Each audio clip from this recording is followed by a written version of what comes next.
Tonight on CTV, see how one health center is going virtual. And see how an animal shelter is making a difference. All that and more on CTV starting right now.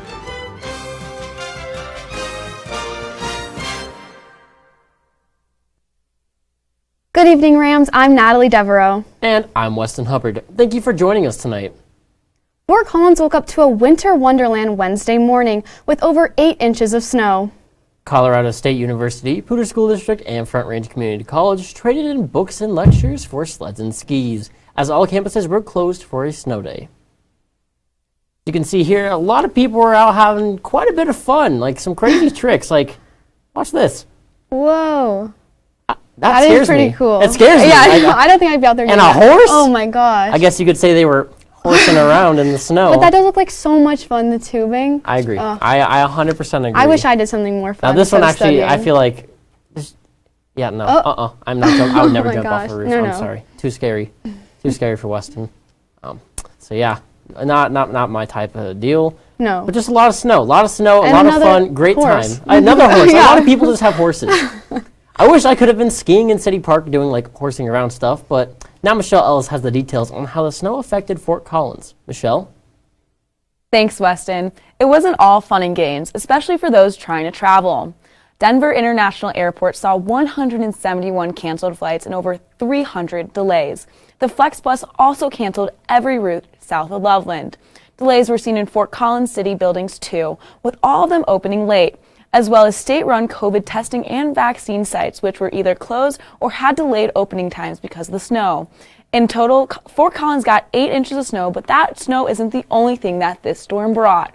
As it moves away from Colorado, we are still going to be seeing those temperatures drop, even making yesterday the coldest night in Fort Collins this winter, with temperatures dropping below 0. Now that's all I have on weather right now, but stay tuned because there's more news right now. Back to you, Weston. Thanks, Michelle.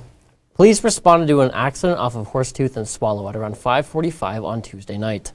The accident was caused by a train hitting a man in Midtown Fort Collins. The train was pulled to a complete stop following the event and remained that way for several hours. The man who was struck by the train did not survive the incident. An identity of the victim has not been revealed at this time. As of late Tuesday night, police are still investigating the situation, unsure of why he was on the train tracks in the first place. Fort Collins police are asking anyone with information to please call 970-416-2229. Mayor Jenny Arndt held the annual State of the City address last week alongside interim city manager Kelly DiMartino.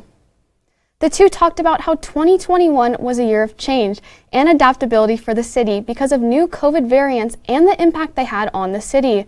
The pair followed up their speech about their hope for a more progressive, brighter 2022. The two also mentioned nonprofits they wish to support, renovations and improvements they want to see, and ways they can help the city as a whole. The State of the City came one day after Larimer County announced it would be dropping the mask mandate February 12th. 2020 saw the rise of virtual schooling, 2021 saw the rise of more virtual jobs, and 2022 is seeing the rise of virtual abortion clinics. Whether it be a fresh dusting of snow or protesters standing outside an abortion clinic, a woman's right to an abortion doesn't mean getting one is easy. But now, with the power of technology, the ability to access said right can be as simple as a few clicks. Hey Jane is a business meant to give access to those who seek out an abortion the anonymity and reliability, while achieving also maximum ease. Hey Jane operates by giving its users access to an abortion pill, which shows to be about 98% effective.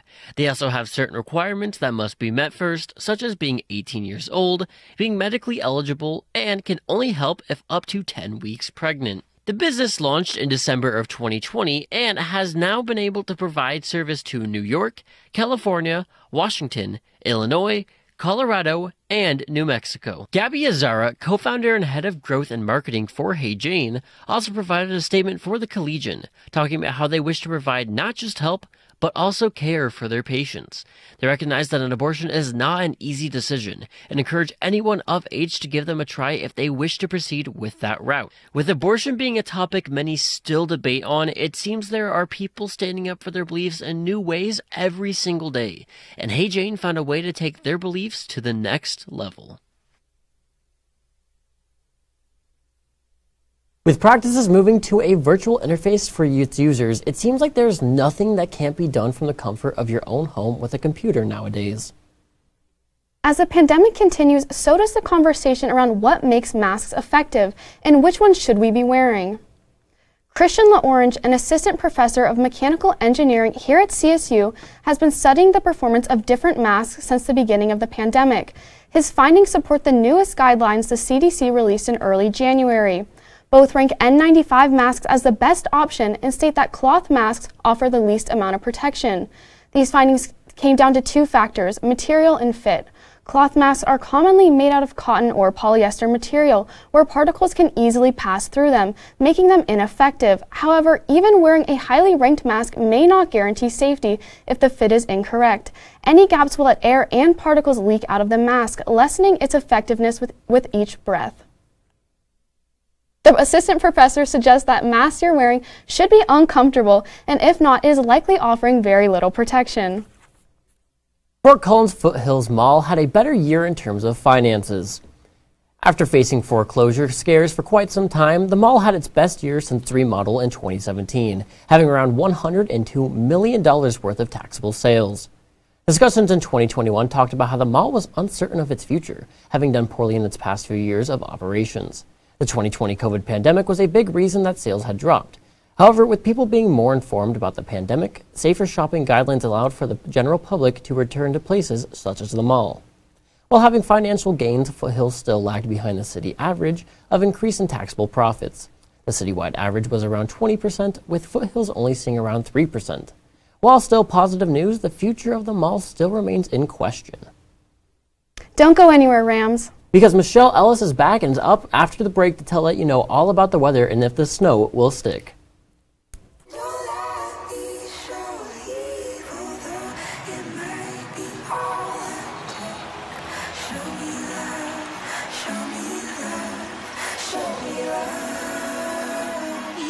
I got a crick in my neck, limp in my step, cramping in my muscles every time I try to flex. I don't know what I'm scared of. It's very sad that I can do this, but remember you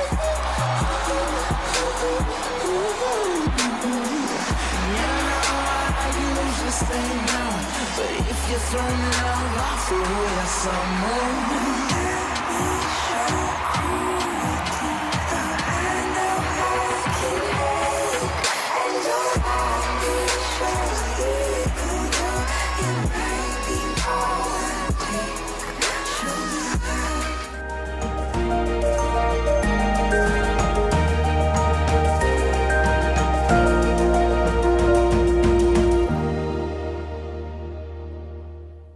Good evening, everyone, and welcome back. My name is Michelle Ellis, here to give you the weather forecast for this week.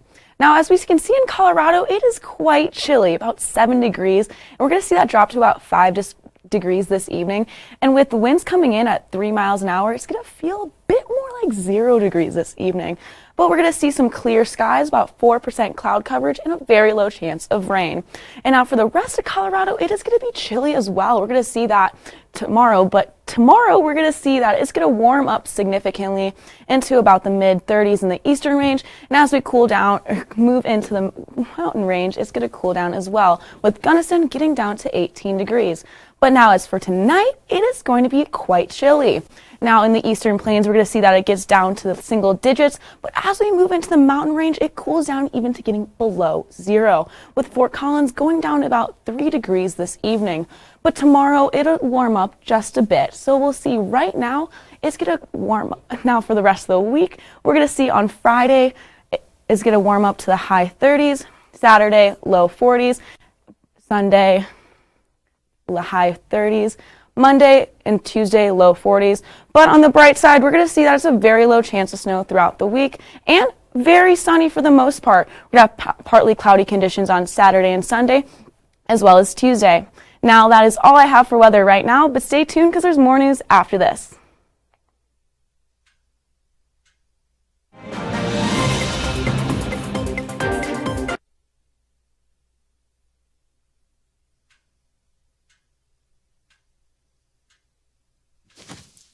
awkward.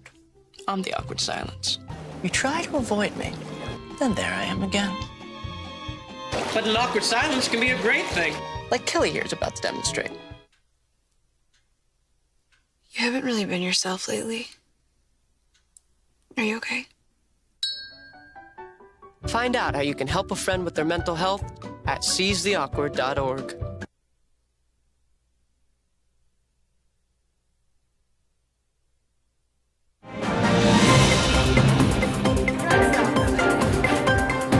Fort Collins' first dedicated kolache. Month has officially kicked into full gear. CSU's Black African American Cultural Center is introducing over 20 educational events for the month. The theme for this year's program is calling Uniting the Diaspora. The center hopes to shed some light on the different African cultures and achievements within the community. The events included movie nights, dining experiences, and dance classes, to name a few. Tune in to CTV next Tuesday for a recap of a keynote speaker, Sabrina Fulton, the mother of Trevon Martin. With a record number of pet adoptions at the start of the pandemic, it became difficult to find a rescue animal that wasn't already headed to a new family. But now shelters are having trouble finding homes to place animals in, leading to overcrowding.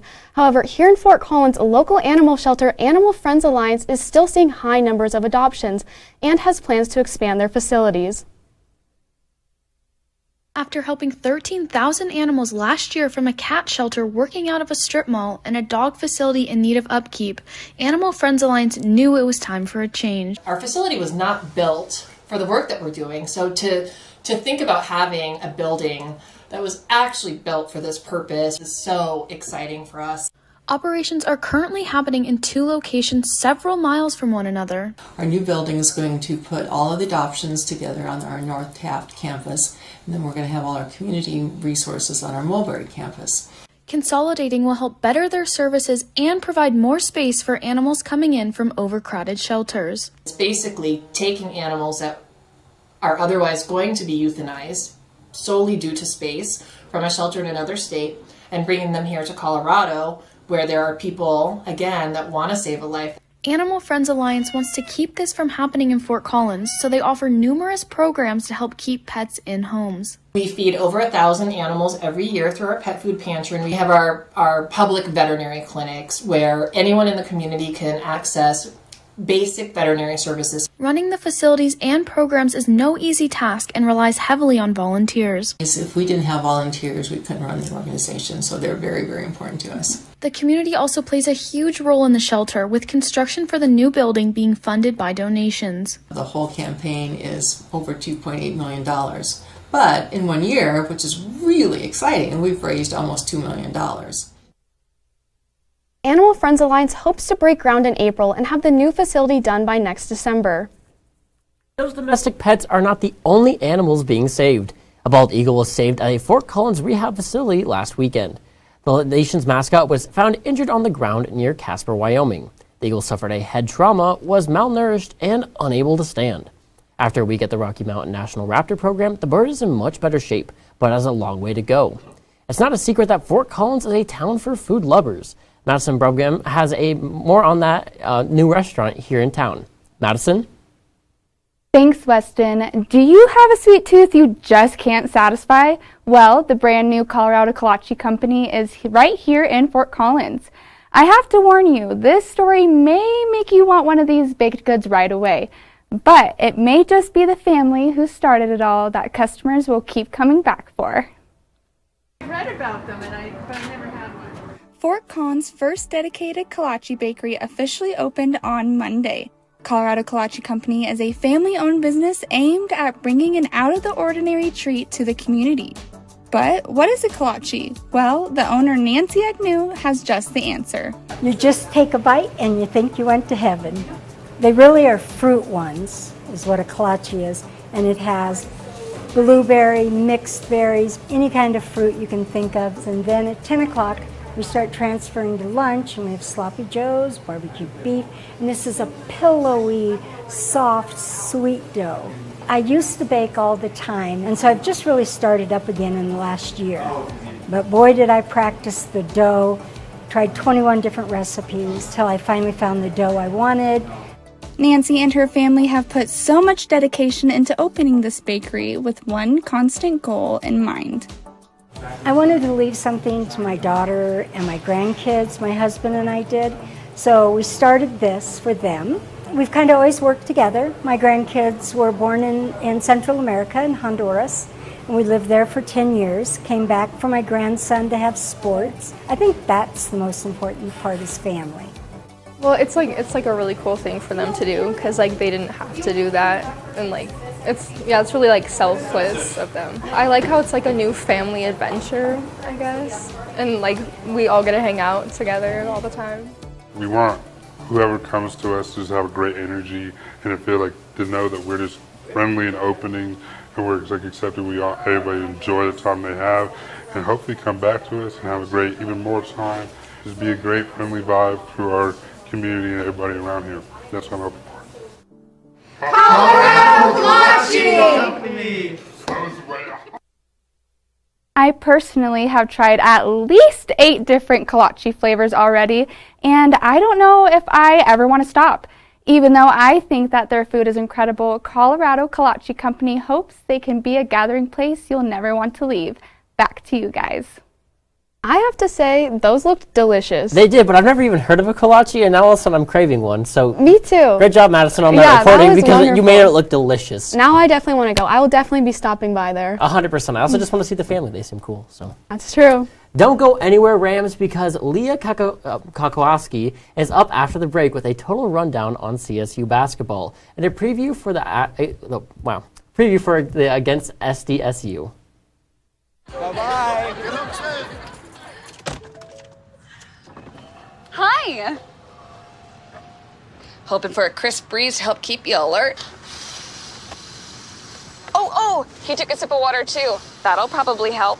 You were probably going to turn down the radio too, so you could focus, right? Probably okay isn't okay. Right? If you see a warning sign, stop and call a cab, a car, or a friend. I think the water line is what really drove it home. I blew on him. How's it going, Rams? I hope you enjoyed your time off and had so much fun with your snow-filled day yesterday. I'm your brand new Thursday night sports anchor, Leah Kokowski. Here for you week in and week out to fill you in on everything athletics related going on in and around campus. So, even after CSU's men's basketball overtime loss up in Laramie on Monday, the long-anticipated Orange Out matchup is finally here.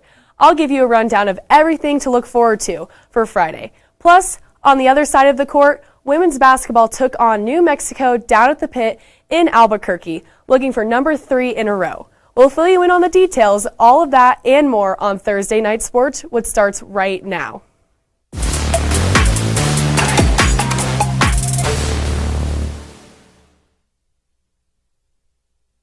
To tip things off tonight, let's jump right back into Moby to talk about Coach Medved and the crew on the hardwood, and more specifically, their matchup tomorrow against San Diego State, which has turned into a must-win for this squad if they want any chance of reaching their massive expectations, including a Mountain West regular season title. Now, we've talked at length over the last few days or so about the heartbreaker that Monday's game was, so I'll spare you the time tonight.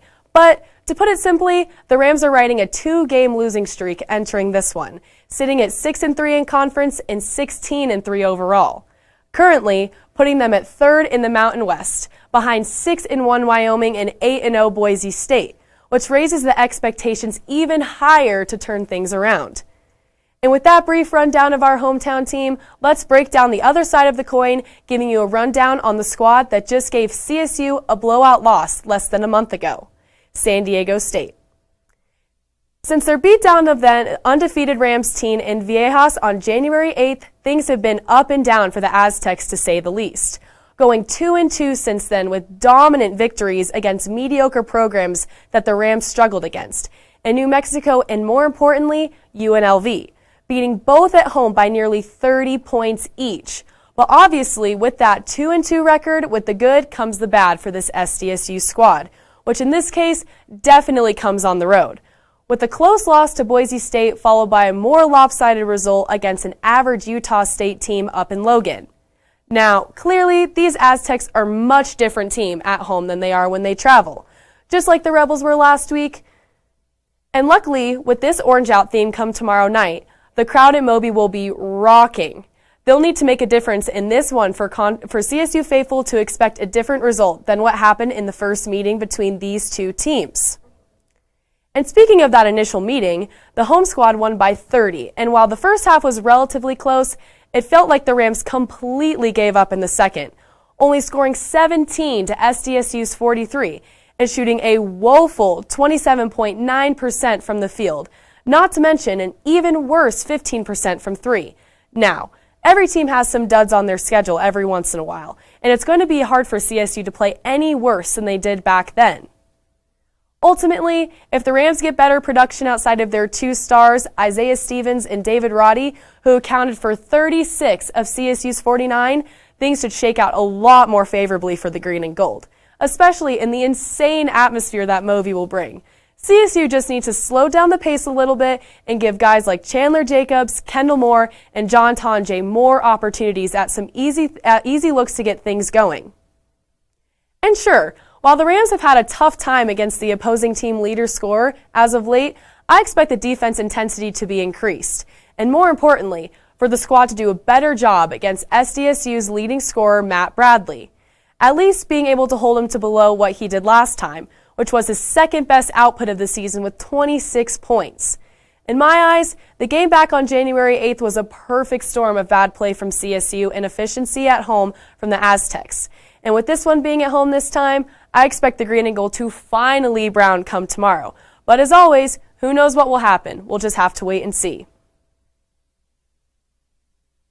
And on that note, let's switch things up and go on the road with CSU's women's basketball, who traveled down the pit yesterday for a rematch against the 18-5 Mountain West leading New Mexico Lobos, who, like in the men's case, are a squad that just dismantled the Rams a few weeks ago with an 85-74 win in Moby back on January 15th.